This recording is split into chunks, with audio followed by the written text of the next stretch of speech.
سيئات أعمالنا من يهده الله فلا مضل له ومن يضلل فلا هادي له وأشهد أن لا إله إلا الله وحده لا شريك له وأشهد أن محمدا عبده ورسوله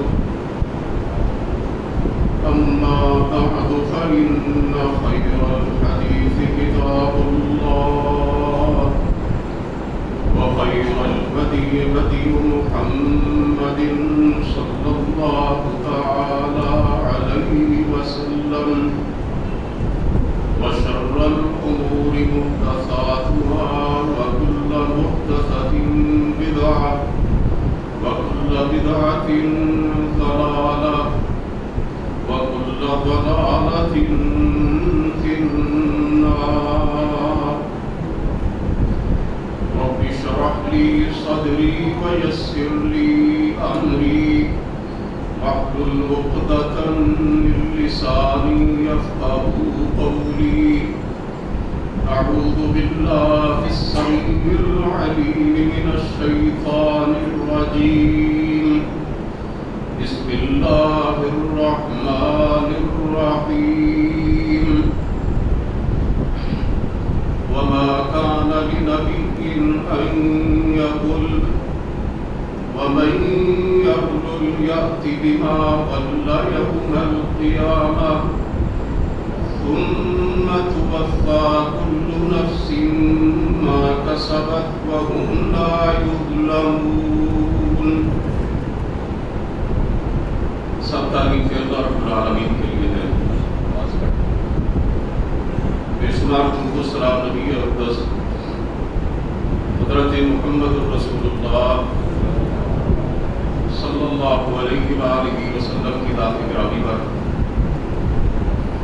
آپ کی آل طاہرہ اور آپ کے صحابہ کرام پر، اور قیامت تک آپ کی فرما برداری کرنے والے ہر مسلمان پر اللہ کی کروڑوں رحمتیں ہوں. حضرات محترم، اللہ رب العزت کے بابرکت کلام میں سے جو آیہ مبارکہ ابھی میں نے آپ کے سامنے تلاوت کرنے کی سعادت حاصل کی ہے، اس میں اللہ رب العالمین نے ارشاد فرمایا وَمَا كَانَ لِنَبِيٍّ أَن يَغُلَّ، اور یہ بات ناممکن ہے کہ اللہ کا نبی خیانت کرے، بددیانتی کرے. اللہ کے پیغمبر سے خیانت کا، بددیانتی کا کوئی تصور ہی نہیں ہے. وَمَن يَغْلُلْ يَأْتِ بِمَا غَلَّ يَوْمَ الْقِيَامَةِ، اور جو شخص بھی خیانت کرے گا وہ قیامت کے دن اس خیانت کو اللہ تعالیٰ کی بارگاہ میں لے کر آئے گا. یعنی جو مال اور جو بھی چیز اس نے بددیانتی کے ذریعے اپنے پاس رکھی ہوگی، وہ چیز اسے قیامت کے دن اللہ تعالیٰ کی بارگاہ میں پیش کرنا پڑے گی. وہ اٹھا کر اس کو لے کر آئے گا. ثم توفى كل نفس ما كسبت وهم لا يظلمون، اور پھر ہر شخص کو اس کے اعمال کا پورا پورا بدلہ دیا جائے گا اور لوگوں پر کوئی ظلم نہیں کیا جائے گا. آیہ مبارکہ کا ترجمہ آپ نے سماعت کروایا. اس میں بنیادی بات اور سمجھنے کی بات یہ ہے کہ اللہ تعالیٰ ارشاد فرما رہے ہیں کہ پیغمبر کی شان کے لائق ہی نہیں ہے اور پیغمبر سے اس بات کا امکان ہی نہیں ہے کہ وہ بددیانتی کرے. تو میں یہ عرض کرنا چاہتا ہوں کہ جب اللہ کے نبی کے لیے یہ زیبا نہیں ہے اور نہ ہی اللہ کے رسول سے اس بات کا کوئی تصور ہے اور کوئی امکان ہے کہ وہ خیانت کرے، تو کیا اس نبی کی امت کے لوگوں کو، اس کا کلمہ پڑھنے والوں کو یہ زیب دیتا ہے کہ وہ بددیانتی کریں اور خیانت کے ذریعے لوگوں کے مال ہڑپ کریں؟ ظاہری بات ہے کہ اس نبی کی امت کے لوگوں کو بھی یہ زیبا نہیں ہے اور انہیں بھی یہ اچھا نہیں لگتا، اب ان کے لیے جائز ہے کہ وہ بددیانتی اور بے ایمانی کے ذریعے دوسروں کے مال کو چھیننے کی کوشش کریں۔ حضرات محترم، بددیانتی اور خیانت کئی قسم کی ہوتی ہے۔ چوری کے ذریعے، ڈکیتی کے ذریعے کسی کا مال چھین لینا، کسی کی دولت غصب کر لینا، دھوکے اور فراڈ کے ذریعے کسی کے مال کو کھا لینا، کم تول کر کم ناپ کر کسی کے حق کو مار لینا، کوئی گری پڑی چیز راستے میں مل گئی تو اس کے مالک تک پہنچانے کی بجائے اسے اپنے پاس رکھ لینا، یا کسی نے کوئی چیز، کوئی مال امانت کے طور پر کسی کے پاس رکھوایا تو اس کو دبا لینا، یہ سب خیانت کی قسمیں ہیں، یہ مالی بدعنوانی کی قسمیں ہیں۔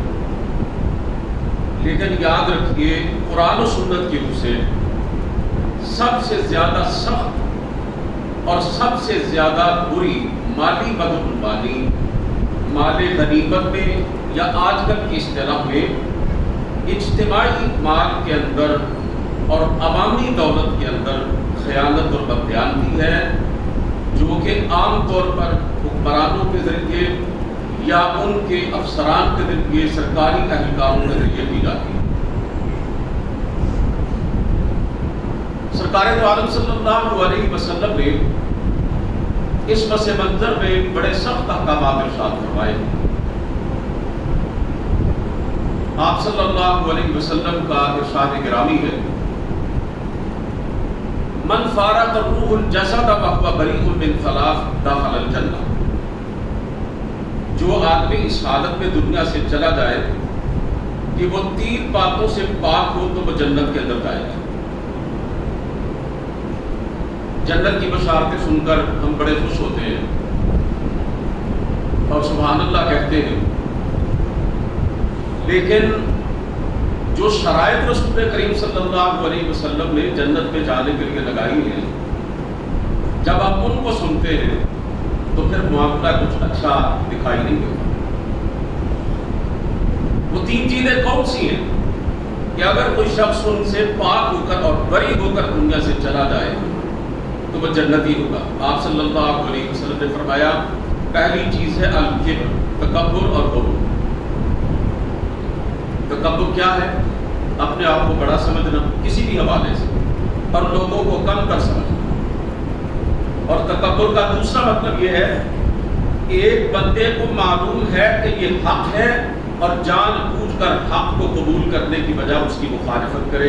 اللہ کے رسول نے فرمایا یہ تکبر۔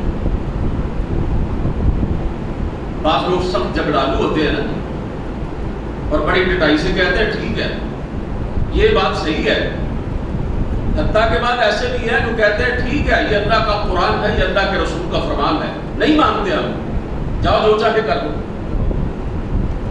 کہتے ہیں ٹھیک ہے تم حق پر ہو، اب غلطی پر ہے، لیکن نہیں مانیں گے تیری بات۔ دوسری چیز رسول کریم صلی اللہ علیہ وسلم نے فرمائی، الدین، قرضہ۔ قرضے کا معاملہ بڑا شدید ہے۔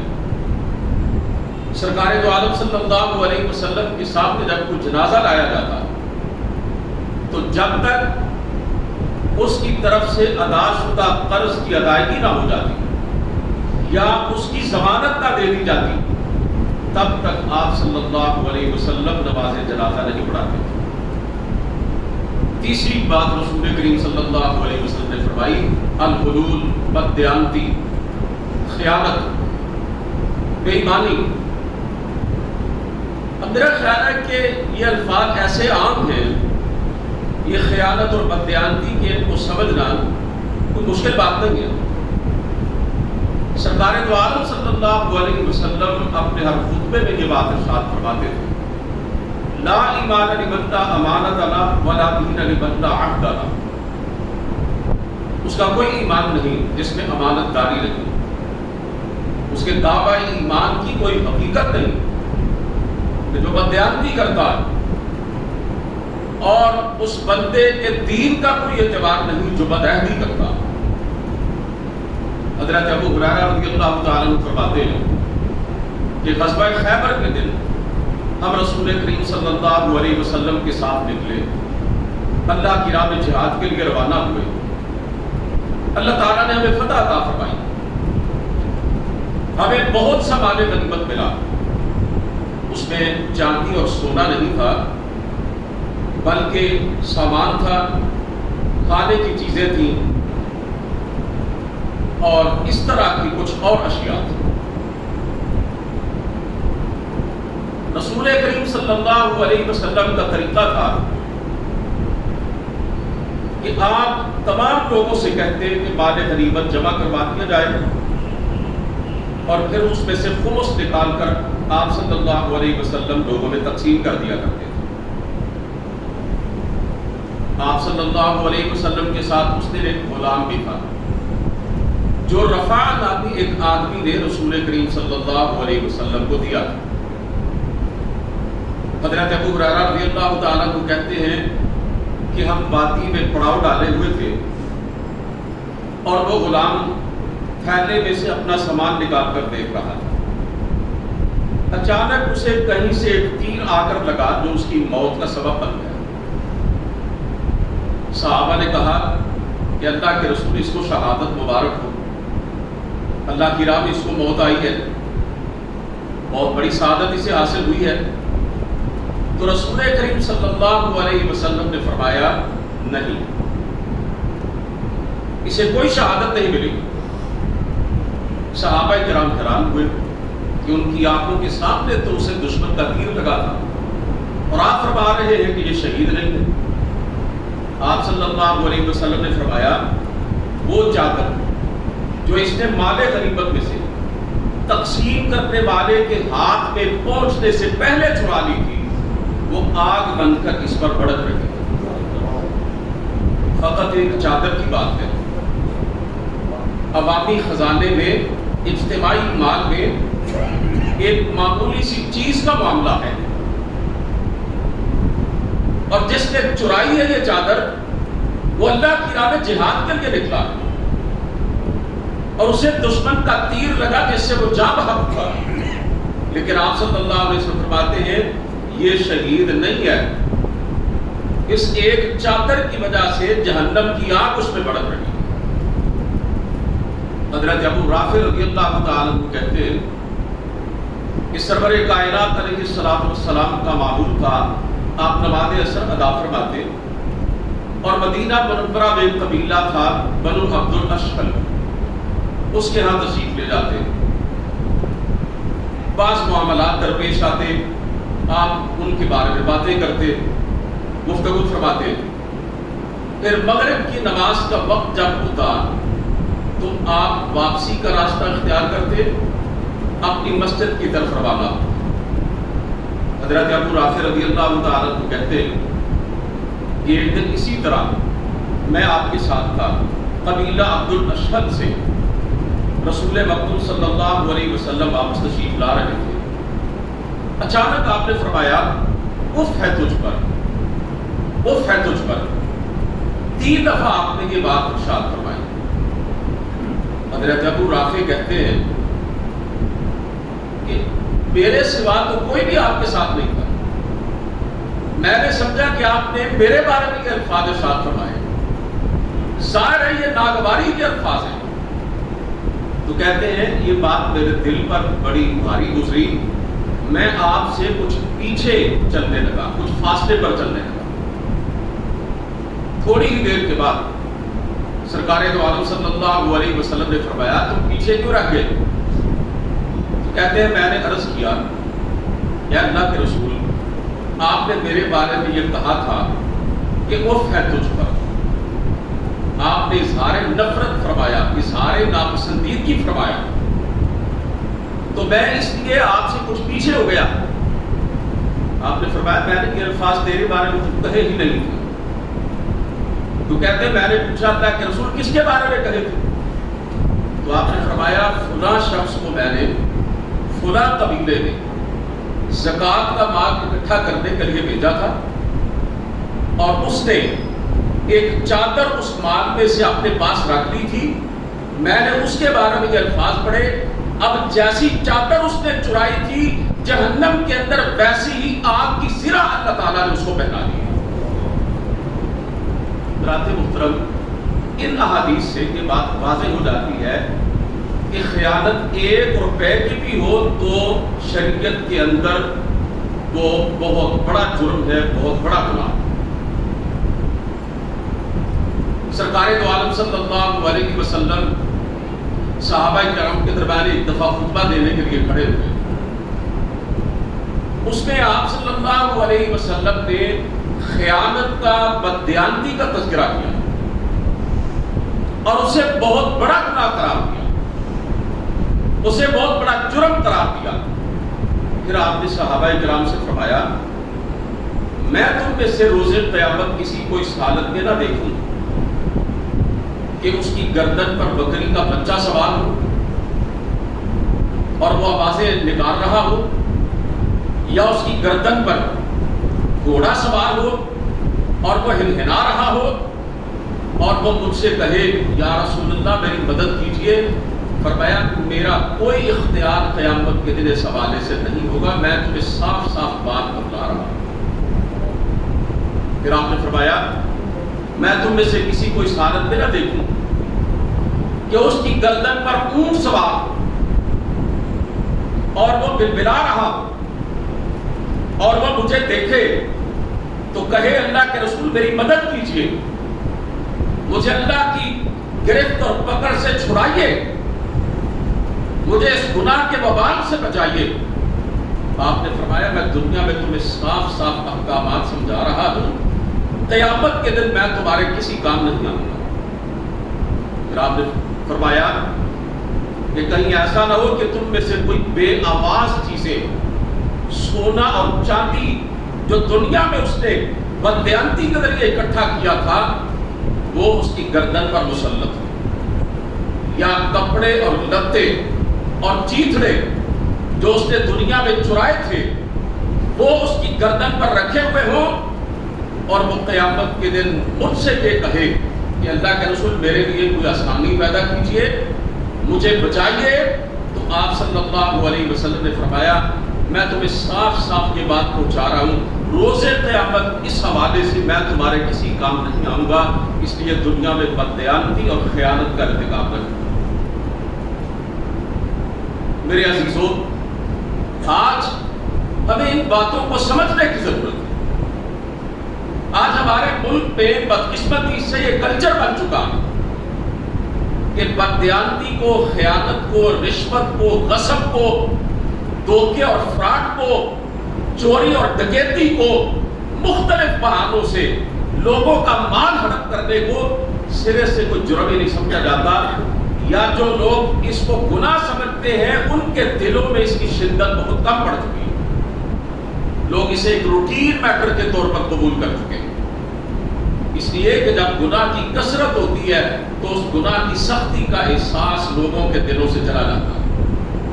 لیکن ہم مسلمان ہیں. سید قطب شہید رحمت اللہ علیہ نے ایک جملہ کہا اور اس کے اندر سمجھنے والوں کے لیے مطالب اور مفاہیم کا پورا سمندر موجود ہے. انہوں نے لوگوں سے یہ کہا تھا کہ اسلام کو دنیا کی نظر سے نہ دیکھو بلکہ دنیا کو اسلام کی نظر سے دیکھو. یہ نہ کہو کہ لوگ تو اس گناہ اور اس برائی کو کوئی خاص اہمیت نہیں دیتے اور علماء جو ہیں وہ پتہ نہیں کیا بڑھا چڑھا کر اس کو بیان کرتے رہتے ہیں، چھوٹے چھوٹے جرائم اور معمولی معمولی باتوں کے بارے میں کہتے رہتے ہیں کہ ان کی سزا یہ ہے، ان کا عذاب یہ ہے. حضرات محترم، کلمہ ہم نے مدینے والے کا پڑھا ہے. جس جرم کو اللہ کے رسول نے بتلا دیا یہ اتنا سخت ہے، ساری دنیا کے دانشور اور ساری دنیا کے پڑھے لکھے اکٹھے ہو کر کہیں کہ نہیں یہ ایسے ہے، ان کی بات کو رد کیا جائے گا، آمنہ کے لال کی بات کو تسلیم کیا جائے گا۔ ایک دفعہ سرکار دو عالم صلی اللہ علیہ وسلم کے ہاتھ میں مال غنیمت آیا، اور آپ کا یہ طریقہ تھا کہ جب بھی مال غنیمت آتا آپ حضرت بلال رضی اللہ تعالیٰ عنہ سے فرماتے کہ لوگوں کے اندر اعلان کر دو کہ جس کے پاس بھی میدان جنگ میں سے مال غنیمت کی کوئی بھی چیز ہے وہ لا کر رسول کریم صلی اللہ علیہ وسلم کے پاس جمع کروا دیں۔ اس اعلان کے بعد جب مال غنیمت آپ کی خدمت میں جمع کر دیا جاتا تو آپ صلی اللہ علیہ وسلم خمس نکال کر لوگوں میں تقسیم کر دیتے۔ خمس کا مطلب ہے 5واں حصہ۔ وَاعْلَمُوا أَنَّمَا غَنِمْتُم مِّن شَيْءٍ فَأَنَّ لِلَّهِ خُمُسَهُ وَلِلرَّسُولِ وَلِذِي الْقُرْبَى وَالْيَتَامَى وَالْمَسَاكِينِ وَابْنِ السَّبِيلِ۔ اللہ فرماتے ہیں جان لو اے مومنو مسلمانوں، تمہیں جو بھی مال غنیمت ملے میدان جنگ میں سے کافروں کا جو بھی سامان تم کو ملے اس میں سے 5واں حصہ اللہ کا ہے، اس کے رسول کا ہے، رشتہ داروں کا ہے، یتیموں کا ہے، مسکینوں کا ہے، مسافروں کا ہے۔ یہ 5واں حصہ مال غنیمت کا آپ الگ کر لیتے اور باقی سارے کا سارا مجاہدین کے اندر تقسیم کر دیتے۔ ایک دفعہ ایک شخص مال غنیمت میں سے بالوں کی ایک رسی لے کر رسول کریم صلی اللہ علیہ وسلم کی خدمت اقدس میں آیا۔ آپ نے اس سے پوچھا کہ یہ رسی تم آپ لے کر آ رہے ہو، حضرت بلال نے جو 3 دفعہ اعلان کیا تھا وہ تم نے سنا نہیں تھا؟ کہنے لگا اللہ کے رسول میں نے سنا تھا۔ تو فرمایا تب کیوں نہیں لے کر آئے؟ وہ معذرت کرنے لگا، عذر پیش کرنے لگا۔ آپ صلی اللہ علیہ وسلم نے فرمایا اب یہ رسی تو قیامت کے دن اللہ کی بارگاہ میں لے کر آنا، دنیا میں اب میں تیری طرف سے یہ قبول نہیں کروں گا، تیرا معاملہ اللہ کے ساتھ ہو جائے گا، اب قیامت کے دن دیکھا جائے گا۔ میرے بھائیوں بات تھی صرف ایک رسی کی، اور آج کروڑوں اربوں خربوں روپے اجتماعی مال میں سے۔ تب اجتماعی مال رسول کریم صلی اللہ علیہ وسلم کے زمانے میں ہوتا تھا مال غنیمت، زکوٰۃ کا مال، صدقات کا مال، یہ بیت المال کے اندر جمع ہوتا تھا، یہ سرکاری خزانہ ہوتا تھا، یہ عوام کی طرف سے ادا کیا ہوا وہ مال ہوتا تھا جو حکومت کو جمع کروایا جاتا تھا۔ اور آج کیا ہے؟ آج ٹیکسوں کا مال ہے، جو حکومت کی طرف سے عوام پر ٹیکس لگائے جاتے ہیں وہ سارے اکٹھے ہو کر سرکاری خزانے کے اندر جمع ہوتے ہیں۔ آج مال غنیمت کی اصطلاح کو آپ آج کے دور میں اجتماعی مال کے حوالے سے لے سکتے ہیں۔ تو آج اجتماعی مال میں سے کروڑوں اربوں اور خربوں روپے بددیانتی کے ذریعے ہڑپ کیے گئے اور کیے جا رہے ہیں، اور لوگ سرے سے اس بات کو کوئی اہمیت دینے کے لیے تیار نہیں تھے۔ غزوہ خیبر ہی کا واقعہ ہے کہ ایک شخص سرکار دو عالم صلی اللہ علیہ وسلم کے ساتھ جہاد کر رہا تھا، یہودیوں کے خلاف لڑ رہا تھا، تو وہ انتقال کر گیا۔ اب کہہ سکتے ہیں کہ وہ شہید ہو گیا۔ تو رسول کریم صلی اللہ علیہ وسلم کے سامنے صحابہ اکرام نے اس کے حوالے سے بات کی۔ ذرا توجہ کیجیے گا، آپ صلی اللہ علیہ وسلم نے فرمایا کہ میں اس کی نماز جنازہ نہیں پڑھوں گا، تم پڑھو۔ صحابہ ڈر گئے، حیران ہو گئے، کہا اللہ کے رسول کیا معاملہ پیش آیا؟ تو آپ صلی اللہ علیہ وسلم نے فرمایا اس نے اللہ کے مال میں خیانت کی ہے، اس نے مال غنیمت میں سے کوئی چیز چرائی ہے، اور اس نے جہنم کا انگارہ ہاتھ میں پکڑا۔ یہ سن کر صحابہ کرام اس کی تلاشی لینے لگے، تو اس کے سامان میں سے کیا نکلا؟ یہودیوں کا کپڑے سینے والا ایک تسمہ تھا جس کی قیمت اس دور میں 1 یا 2 درہم سے زیادہ نہیں تھی۔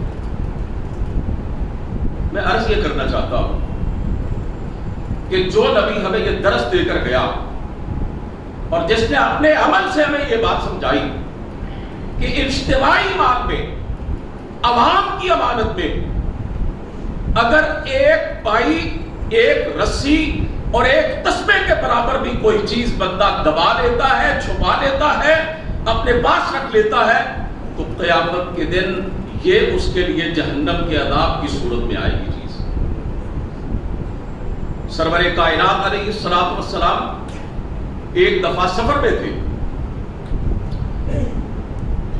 جہاد کے سفر پر تھے، مال غنیمت معمول کے مطابق فتح کے بعد آپ کے سامنے آیا، ابھی تقسیم نہیں ہوا تھا، صحابہ کرام نے ایک چادر آپ کی خدمت اقدس میں پیش کی اور آپ صلی اللہ علیہ وسلم سے عرض کیا،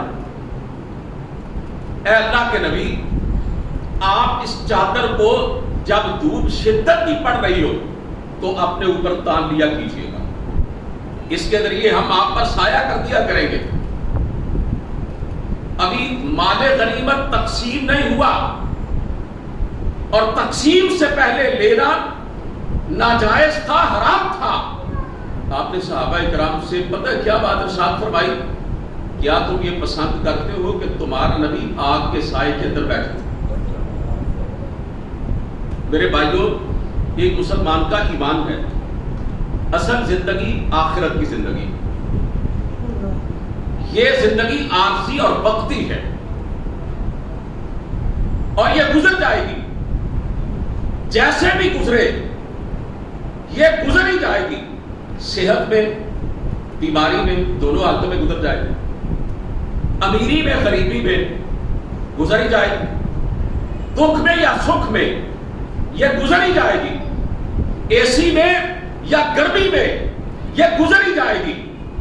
میرے بھائیوں، خوشحالی میں یا تنگ دستی میں یہ گزر ہی جائے گی، اس کا اختتام ہو کے رہے گا، اس کا کوئی اعتبار نہیں کب ختم ہو جائے۔ ایک مسلمان کبھی اپنی اس دنیا کی ناقابل اعتبار زندگی کو بنانے کے لیے اپنی آخرت کی ہمیشہ کی زندگی کا سودا نہیں کر سکتا۔ یہ دنیا سنوارنے کے لیے ایک مسلمان خیانت نہیں کر سکتا، بددیانتی نہیں کر سکتا، اجتماعی مال پر ڈاکہ زنی نہیں کر سکتا۔ میں آپ کے سامنے یہ بات عرض کرنا چاہتا ہوں کہ میرے ملک کے کروڑوں عوام آج کل غربت کا اور مہنگائی کا رونا رو رہے ہیں۔ یہ بات بالکل حقیقت ہے کہ ہمارا ملک غربت اور مہنگائی کی آگ میں جل رہا ہے۔ آپ کیا سمجھتے ہیں کہ یہ حالات اللہ رب العزت کی طرف سے؟ یقین جانا یہ حالات ہمارے خود اپنے پیدا کردہ ہیں۔ اللہ تعالیٰ جو قرآن کریم میں فرماتے ہیں نا، ظہر الفساد فی البر والبحر بما کسبت ایدی الناس، خشکی اور تری کے اندر جو فساد وبا ہے، یہ لوگوں کے اپنے ہاتھوں کی کمائی ہے، یہ ان کے کرتوتوں کا نتیجہ ہے۔ گزشتہ 40 سال سے کچھ زیادہ کا عرصہ گزر چکا ہے، ہم نے جن لوگوں کو ووٹ دے کر، جن کے اپنی امانتیں سپرد کر کے اپنے سروں پر بٹھایا تھا، ان لوگوں نے اس دنیا کی بدترین خیانتوں اور بددیانتیوں کا ارتکاب کیا۔ ہم اپنی آنکھوں سے دیکھتے رہے، بتلانے والے بتلاتے رہے، اس قوم کو سمجھانے والے سمجھاتے رہے کہ یہ تمہارے اپنے بڑے، یہ حکمران جن کو تم نے خود جھولیاں بھر بھر کے ووٹ دے کے اسمبلیوں میں بھیجا، اب یہ اقتدار کے ایوانوں پہ قابض ہو کر تمہاری امانتوں پہ ڈاکے ڈال رہے ہیں، عوام کا اجتماعی مال لوٹ رہے ہیں، بیت المال کو، سرکاری خزانے کو شیر مادر سمجھ کے ہڑپ کر رہے ہیں۔ لوگ پہلے ان باتوں پر توجہ نہیں دیتے تھے، اب جس کے اندر عقل نام کی کوئی چیز موجود ہے، اسے اتنا شعور ضرور آ چکا ہے کہ مجھ پر، میرے کروڑوں عوام پر اور میرے ملک پر جو حالات بنے ہوئے ہیں، اس کے پیچھے انہی ظالموں، چوروں اور ڈاکوؤں کا کردار ہے۔ انہوں نے اتنا لوٹا ہے اور یہ بددیانتی اور خیانت کو انگریزی کے ایک لفظ کے ذریعے بیان کر کے اس کی شناخت اور اس کی قباحت کو ہلکا کر دیا گیا کرپشن. اس کرپشن کا عربی ترجمہ ہے خیانت، جس کے بارے میں نے یہ احادیث اور جو آیت شروع میں پڑھی ہے وہ آپ کے سامنے رکھی ہے. اس کو بددیانتی کہا جاتا ہے اور خیانت کہا جاتا ہے. اس برے طریقے سے اور اتنے وسیع پیمانے پر اس بددیانتی کے کلچر کو حکومتی سطح پر اور سرکاری سطح پر رواج دیا گیا کہ آج اسی کا نتیجہ ہے کہ میرا ملک دنیا کے اندر نشان عبرت بنا ہوا. نگران وزیر اعظم، مجھے بہت افسوس سے یہ کہنا پڑتا ہے کہ جو کچھ عرصے کے لیے حکومت کے سب سے بڑے عہدے پر فائز ہوا ہے، اس نے بھی وہی بات کی ہے جو برس ہاں برس سے ہمارے آزمائے ہوئے اور ہمارے سروں پر خود بٹھائے ہوئے ہمارے اپنے حکمران کہتے رہے. اس نے یہ کہا کہ جناب یہ مہنگائی کو اتنی زیادہ نہیں ہے کہ جس پر کوئی پہیا جام ہڑتال کی جائے یا کوئی احتجاج کیا جائے. یہ خام خواہ بعض لوگ جو ہے نا وہ عوام کو اکسا رہے ہیں اور ماحول کو خراب کر رہے ہیں. اور پھر اس نے یہ بھی کہا کہ بجلی مہنگی ہے لیکن اتنی بھی نہیں ہے کہ احتجاج کا راستہ اختیار کیا جائے. یہ اتنی شرمناک بات ہے. میں سمجھتا ہوں کہ نگران وزیر اعظم کو ایسے جملے کہنے سے پہلے 1000 مرتبہ سوچنا چاہیے. لوگ خودکشیاں کر رہے ہیں اور آپ خودکشی کو کیا سمجھتے ہیں؟ آپ صلی اللہ علیہ وسلم نے فرمایا جس نے اپنے آپ کو قتل کیا، جس نے اپنی جان خود لی، وہ قیامت کے دن اسی طرح اپنے آپ کو مسلسل قتل کرتا رہے گا اور اپنی جان لیتا رہے گا. خودکشی کرنے والے کی نماز جنازہ آپ نے نہیں پڑھی ہے، صحابہ کو منع نہیں کیا، لیکن آپ نے نماز جنازہ پڑھنا اس کی پسند نہیں کی. سرکار دو عالم صلی اللہ علیہ وسلم کا ارشاد گرامی ہے قاد الفقر ان یکون کفرا. یہ غریبی، غربت، افلاس یہ انسان کو کفر تک لے جانے کا بھی سبب بن سکتی ہے. شیطان ایک بندہ مومن کے دل میں یہ بات ڈالتا ہے وہ تیرا بھی کوئی رب ہوتا تو تیرے حالات نہ بدلتے، تیرا بھی کوئی پروردگار ہوتا تو تجھے نہ دیتا. میں نے سوشل میڈیا پر ویڈیو دیکھی ہے جوان آدمی کی، غربت کا ستایا ہوا، مہنگائی کا مارا ہوا ایک مزدور آدمی، 4-5 چھوٹے چھوٹے بچوں کا باپ، وہ رو رہا تھا اور ساتھ کہہ رہا تھا میرا تو دل چاہتا ہے کہ میں کہوں کہ اگر کوئی خدا موجود ہے تو میرے سامنے آئے، میں اس سے پوچھوں میں نے کیا جرم کیا ہے کہ مجھ پر یہ حالات بنے گا. کیا ایسے جملے کہنے والے آدمی کے دل میں میں آپ سے یہ بڑے ادب سے پوچھنا چاہتا ہوں کیا ایمان کی شمع روشن ہے؟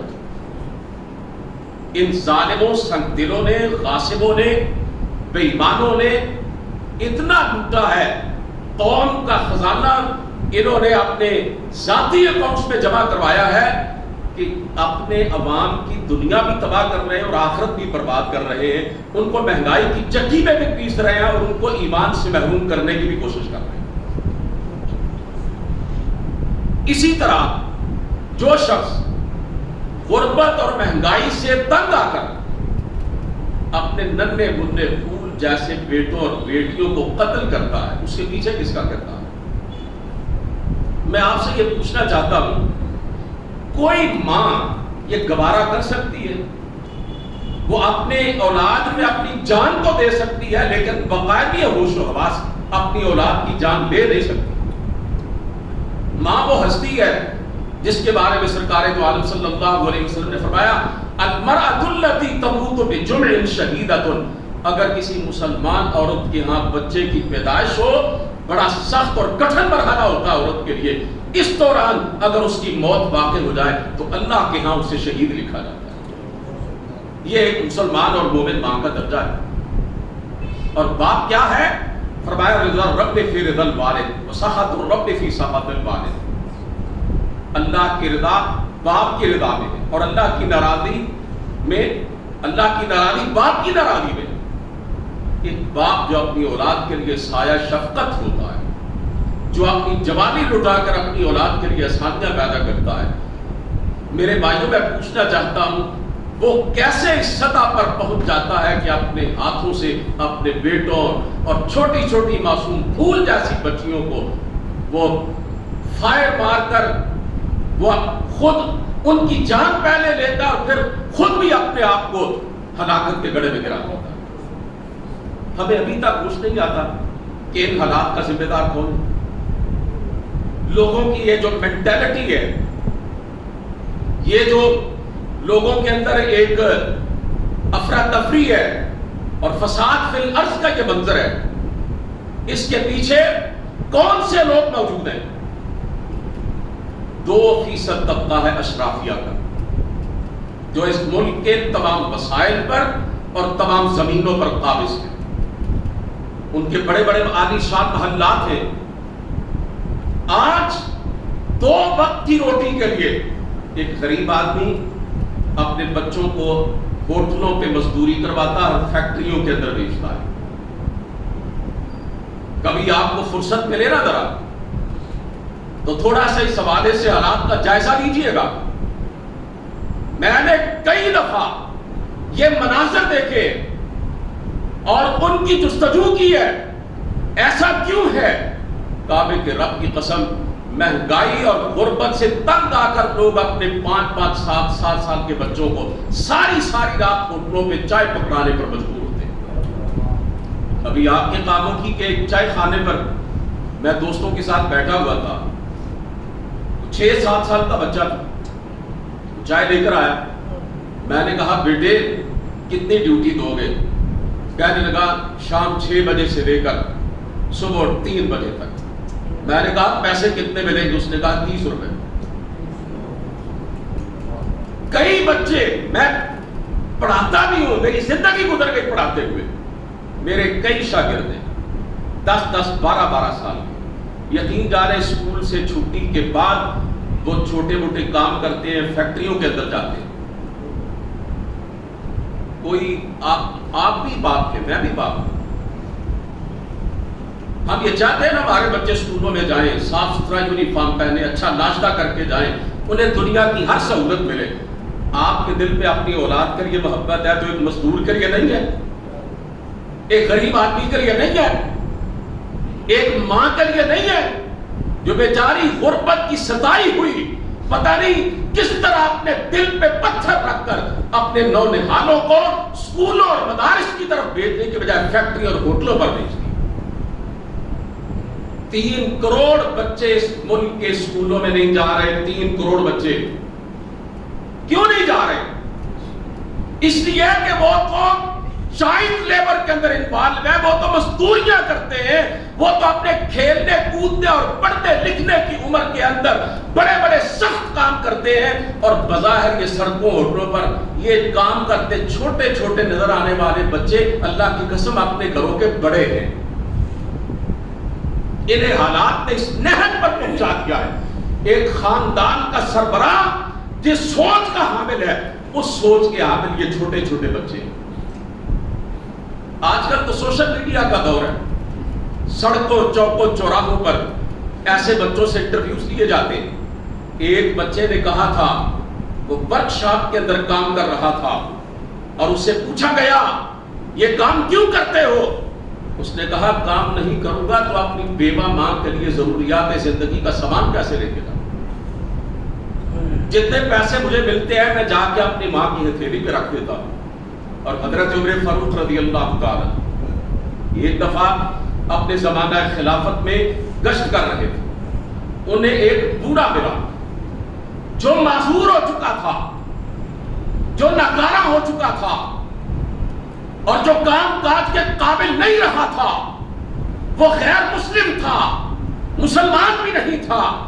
حضرت عمر فاروق رضی اللہ تعالیٰ عنہ کی نظر اس پہ پڑی اور پوچھا کہ تم کیوں مانگ رہے ہو، کیوں لوگوں سے سوال کر رہے ہو؟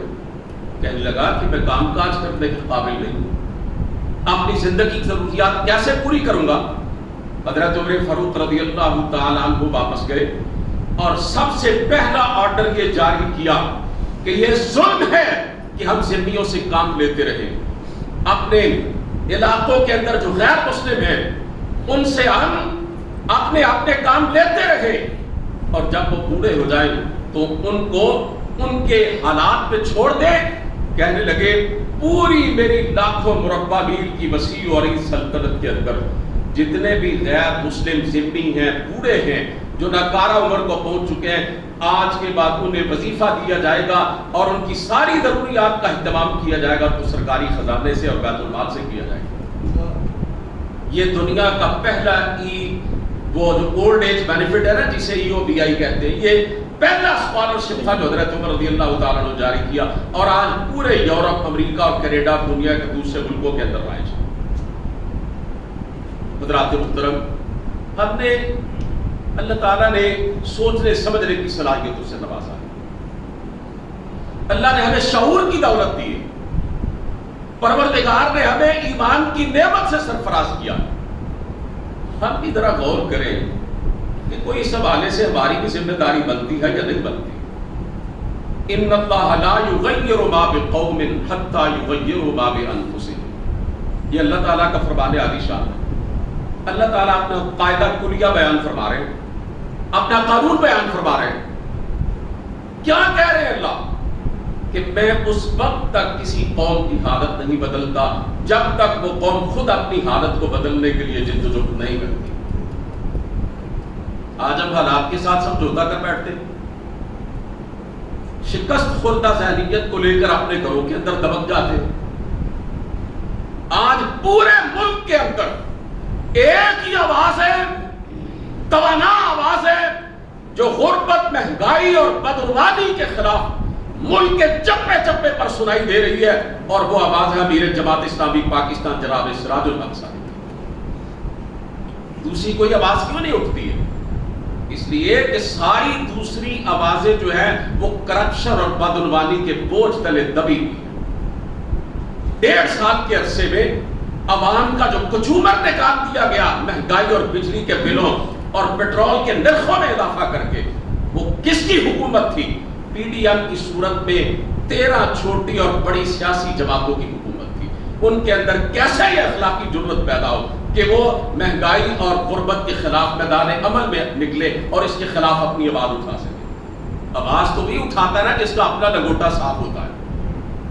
لوگوں کے اندر آ کے بات تو وہی کر سکتا ہے نا کہ جس کا اپنا نامہ اعمال شفاف ہوتا ہے. کرپشن اور بدعنوانی اور بددیانتی کے خلاف تو وہی بول سکتا ہے نا جس نے کبھی ایک پائی کی بھی کرپشن نہ کی. اور یہ کون ہے جو 6 سال تک وزیر خزانہ رہا ہے ملک کے ایک صوبے کا؟ وزیر خزانہ، صوبے کے سارے وسائل اور سارا مال جو ہے اس کے تصرف میں تھا.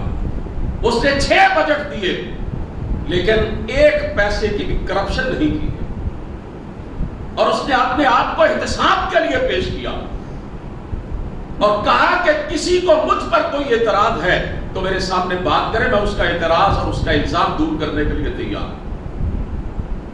حضرات محترم، میں پوری بصیرت سے یہ بات عرض کرنا چاہتا ہوں کہ اگر آج ہمیں حکمران مل جائیں دیانتدار، باکردار، اللہ سے ڈرنے والے، یقین جانے اس ملک کے اور اس کے عوام کی حالت بدلنا یہ سالوں کی بات نہیں ہے، یہ چند مہینوں کی بات ہے. میں اس حوالے سے بہت کچھ کہہ سکتا ہوں، پوری ایک تاریخ آپ کے سامنے پیش کر سکتا ہوں، لیکن میں ایک چھوٹی سی مثال عرض کرنا چاہتا ہوں. آپ دیکھتے ہیں نا کہ ایک بندہ عام صاحب اوسط درجے کی زندگی گزارنے والا، وہ الیکشن لڑتا ہے، MPA بن جاتا ہے، تو پھر اس کے پاس تھوڑے ہی عرصے کے اندر بہت کچھ آ جاتا ہے. محلات بھی کھڑے ہو جاتے ہیں، پیٹرول پمپ بھی بن جاتے ہیں، زمینیں بھی آ جاتی ہیں، جاگیریں بھی آ جاتی ہیں. یہ کہاں سے آتا ہے سب کچھ؟ یہ حضرت عمر رضی اللہ تعالیٰ عنہ کا احتساب کا نظام آ جائے نا تو صاف پتہ چل جائے. جس کو گورنر بناتے تھے اس سے لکھوا لیتے تھے کہ لکھو کہ تمہارے پاس کتنا مال ہے، کتنی زمین ہے، کتنے گھر ہیں، کتنے پیسے. وہ فہرست لکھتا، حضرت عمر اپنے پاس رکھ لیتے، اور جب وہ گورنری سے صبح دوش ہوتا، حکومتی عہدے سے الگ ہوتا، اور پھر کہتے اب بتاؤ تیرے پاس کون کون سی چیزیں ہیں، کتنا مال ہے. اگر اس میں سے ایک پائی بھی اس میں اضافہ ہوتا، دوسری فہرست سے تقابل کر کے دیکھتے، تو پھر یہ کہتے کہ بتا یہ تیرے پاس کہاں سے آیا، کیونکہ تجھے سرکاری عہدے پر مقرر کرتے وقت میں نے جتنی تنخواہ تیری طے کی تھی اس میں تو یہ چیز تو خرید ہی نہیں سکتا تھا، تیرے پاس آ ہی نہیں سکتی۔ نتیجتاً جتنے مال کا اضافہ ہوا ہوتا وہ سارا سرکاری خزانے میں جمع کر لیتے۔ اگر اس طرح احتساب ہو اور اس طرح محاسبہ ہو تو پھر تو میرے عزیزوں صاف پتہ چل جائے کہ کون کتنے پانی میں۔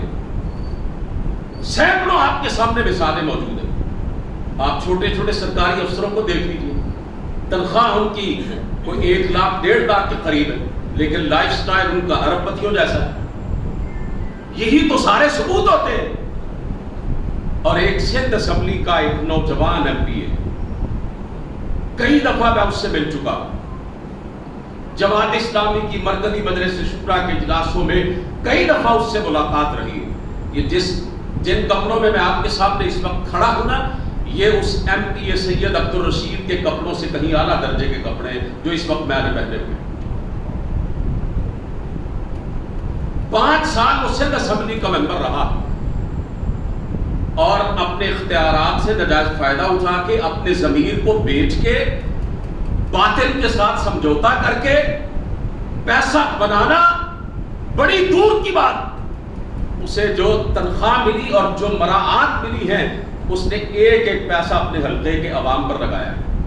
اور سندھ اسمبلی کے اختتامی سیشن میں اس نے تقریر کرتے ہوئے یہ کہا تھا 94 کروڑ روپے 94 لاکھ روپے جو ہے وہ مجھے یہ مراعات کی صورت میں اور تنخواہوں کی صورت میں ملے ہیں، اور میں نے اتنے پیسے ہسپتالوں پہ لگائے، اتنے پیسے اپنے حلقے کی سڑکوں پر لگائے، اتنے پیسے اسکولوں پر لگائے۔ جناب قاضی حسین احمد صاحب رحمہ اللہ، یہ ایم ایم اے کے دور میں، یہ تو پاکستان کے تمام بڑے اخبارات کے اندر بھی یہ بات آئی تھی کہ جماعت کے جتنے ایم پی اور ایم ایل اے تھے ان کی تنخواہیں ان کی جیبوں میں نہیں جاتی تھی بلکہ جماعت کے بیت المال کے اندر جاتی تھی۔ اور اس سے پہلے جماعت کے جتنے ایم ایل اے اور ایم پی رہے، قاضی صاحب مرحوم نے ایک فنڈ قائم کیا ہوا تھا، اس میں جمع کرواتے تھے، اور وہ فنڈ تھا اسمبلی کے نچلے درجے کے جو ملازمین ہیں نا، یہ چپڑاسی اور نائب قاصد وغیرہ، ان کے مالی حالات کو بہتر کرنے کے۔ میرے عزیزوں، میرے پاس وقت نہیں ہے، میں آپ کی خدمت میں یہی بات بڑے درد دل کے ساتھ رکھنا چاہتا ہوں کہ اس ملک کے مسائل کی جڑ وسائل کی کمی نہیں، پیسے کی کمی نہیں ہے۔ اس ملک کے مسائل کی ایک ہی جڑ ہے اور وہ ہے کرپشن، بددیانتی اور بدعنوانی۔ وہ کہ جس کے بارے میں رسول کریم صلی اللہ علیہ وسلم نے فرمایا جس نے ایک چادر چرائی ہے لوگوں کی نظر میں وہ شہید ہے، اللہ کے ہاں جہنم کی آگ بن کے وہ چادر اس پہ پڑ گئی۔ جس نے ایک تسمہ چرا لیا ہے، ایک اونٹ کے بالوں سے بنی ہوئی رسی جو ہے وہ مسلمانوں کے مال میں سے اپنے پاس رکھ لی ہے، سرکار دو عالم صلی اللہ علیہ وسلم نے فرمایا اس نے آگ کا انگارہ اپنے ہاتھ میں پکڑا ہے۔ اور قیامت کے دن اگر تم میں سے کسی نے کوئی بھی چیز کسی کی غصب کر کے، ہڑپ کر کے، بددیانتی کے ذریعے وہ دنیا سے اسی حالت میں چلا گیا، قیامت کے دن مجھے آوازیں دے گا، مجھے پکارے گا، مجھ سے مدد مانگے گا، لیکن میں کسی کام نہیں آؤں گا۔ پھر میں دنیا میں سمجھا رہا ہوں، صاف طور پہ تمہیں بات بتلا رہا ہوں، اللہ تعالیٰ کے احکامات سے تمہیں ڈرا رہا ہوں۔ تو میرے عزیزوں، یہ خیانت، مالی بدعنوانی، خاص طور پر اجتماعی مال کے اندر اور مسلمانوں کی امانتوں کے اندر، یہ بہت بڑا جرم ہے، ناقابل معافی جرم ہے۔ اور جو لوگ حکمران ہوں یا سرکاری اہلکار ہوں یا جس حوالے سے بھی وہ قوم کے ذمہ داران ہوں، جب تک وہ اس جرم سے توبہ نہیں کریں گے، نہ اس ملک کی تقدیر بدلے گی، نہ اس ملک کے عوام کی حالت سدھرے گی۔ اللہ تعالیٰ سے دعا ہے کہ وہ ہمیں بھی توفیق عطا فرمائے کہ ہم قرآن و سنت کی روشنی میں اپنی ذمہ داریوں کو سمجھ سکیں اور انتخابات کے وقت ہم یہ جان سکیں کہ ووٹ کی ایک مقدس امانت جو ہے اس کا حقدار کون ہے، ہمیں کس تک یہ پہنچانی ہے۔ اللہ سے دعا ہے کہ وہ ہمیں دین کا فہم دے دے۔ وما علینا الا البلاغ۔